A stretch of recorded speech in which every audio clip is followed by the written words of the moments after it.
On this edition of Travel in 10, we're going to Paris, France for a summer trip to the city, really showing you some of the top attractions that you can go check out on a first visit, particularly a first visit with family. We're going to be starting off with one of the most iconic attractions anywhere in the world, the Eiffel Tower. And one of our first recommendations is get there early. You're going to find that there is long lineups, particularly with security there. You're going to want to have at least an hour and a half, maybe more, before you're planning to visit, and would really recommend getting tickets in advance before you're coming to visit. It will save you money and save you time. When you get to the first floor of the tower, you're going to find some interactive exhibits. You're going to find a place where you can buy French macaroons, champagne, other things, as well as a great little park area that you can go enjoy with the kids. Makes a great place to do a picnic. The top of the tower, you're going to find some of the best views anywhere in the city. It's 320 meters tall and was originally built as a temporary exhibit for the 1889 World's Fair and has remained here ever since. A great tip is there's a small booth up top where you can get a glass of champagne or sparkling water and toast the first day of your trip to Paris.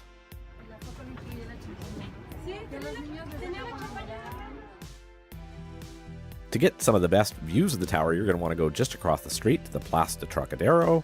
This is really the best place if you want to get some shots for Instagram, that you'll get a great view of the tower. In terms of getting there, we would recommend the Bateau Bus. This is a great way to see the city. It's got 8 different stations that stop at some of the most iconic places in Paris, from the Louvre to the Champs-Élysées to the Musée d'Orsay.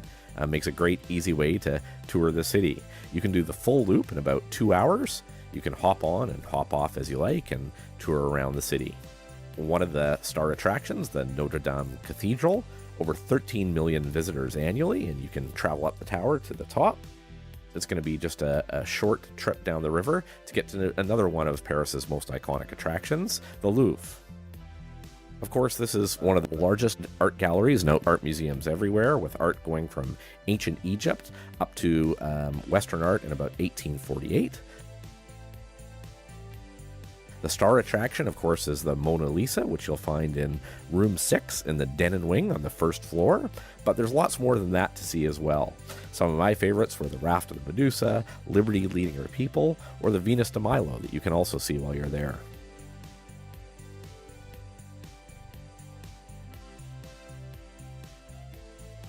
Not far from the Louvre, you can also get to the Arc de Triomphe. The Arc de Triomphe is really one of the iconic symbols of Paris, built in 1836 as a monument to Napoleon. And a great thing is it's got long hours during the summer. You can go anywhere from 10 in the morning up till 11 in the evening.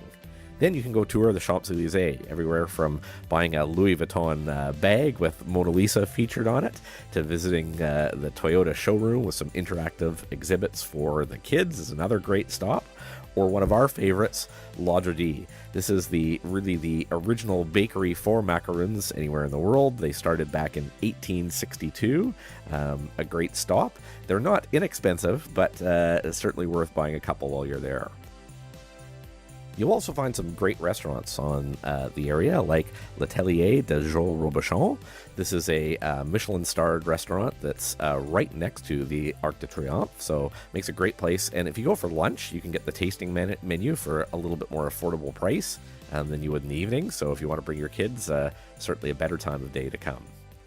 L'Atelier des Sens is also not far from here, and this is a place where you can really get your hands on and immersed in French cooking even more. You get a chance to try your hand at making some local dishes.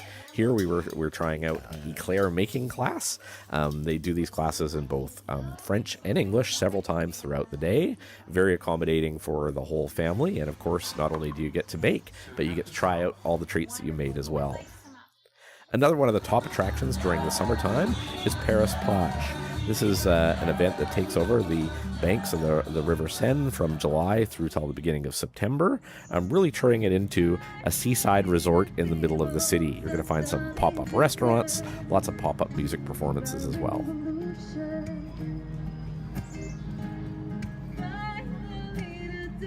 Another top spot to visit with the family is the Jardin de Luxembourg. This is 23 hectares of park in the center of the city, really designed to be the place for children in the city. One of our favorite things to do are these wooden boats from the 1920s that you can push around the pond, only €3 for 30 minutes. But in addition to that, they've got puppet shows, carousel, lots to see and do. And in the Saint-Germain neighborhood, which is right next door, you're going to find some great restaurants to stop for lunch. Outside of the city, a short trip away, is Paris Disneyland. Again, somewhere if you're visiting with the family, makes a great stop for a day. It's not as large as the Disneyland parks in California, Florida, or even Tokyo, but certainly still a great place to go check out with the family. You can stay right there at the park in the Disneyland Hotel, or you can do it as a day trip from Paris.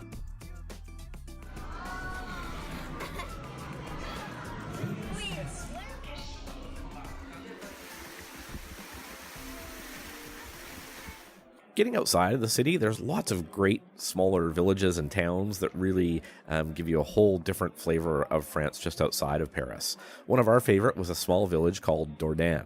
We stayed here in a home exchange with a family. It was a beautiful little village with a castle at the heart of the city, a fantastic farmer's market that you can go to on the weekends. This is on Saturday, the farmer's market there. In addition to that, there's a small castle in the center of the city. The center of the castle area has largely been destroyed, but all the walls are still intact, and found it was just a really great small diversion, great hands-on place for the kids to go explore. Not nearly as busy as a lot of the other sort of tourist attractions around, and made for a great place to spend an afternoon.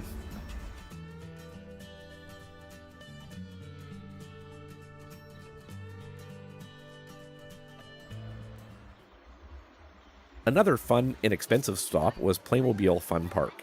This one you're going to need a car to get to. It's about an hour's drive from the center of Paris in a small suburb, but a great hands-on place where they have every toy ever made by Playmobil you can go on and play with for the day.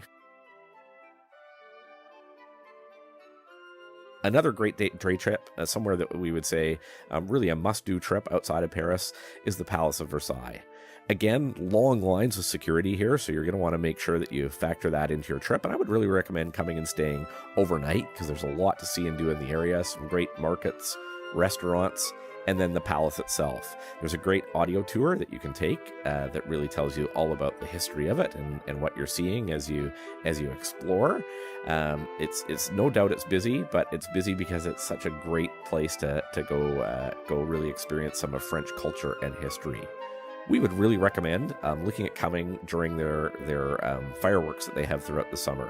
I believe this is on Saturdays, on most Saturdays throughout the summer that they do this, but make sure you go check their website where there's sort of a light show, music in the gardens, and great evening fireworks as well.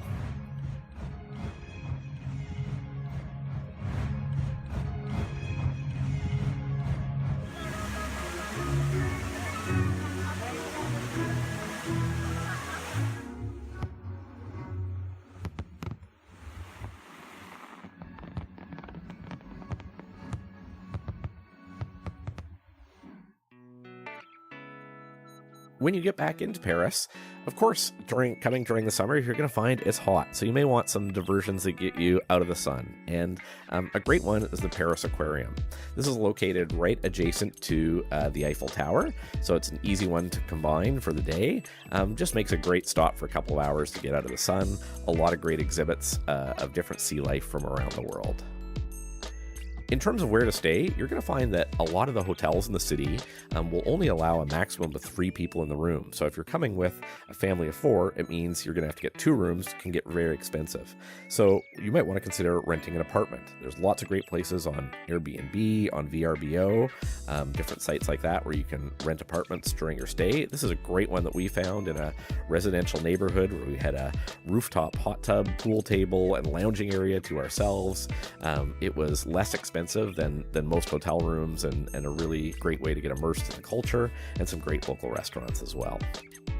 Hope that gives you some good tips of some things to see and do. And one final tip is make sure if you do check out the Eiffel Tower that you come back to see the evening when it's all lit up as well.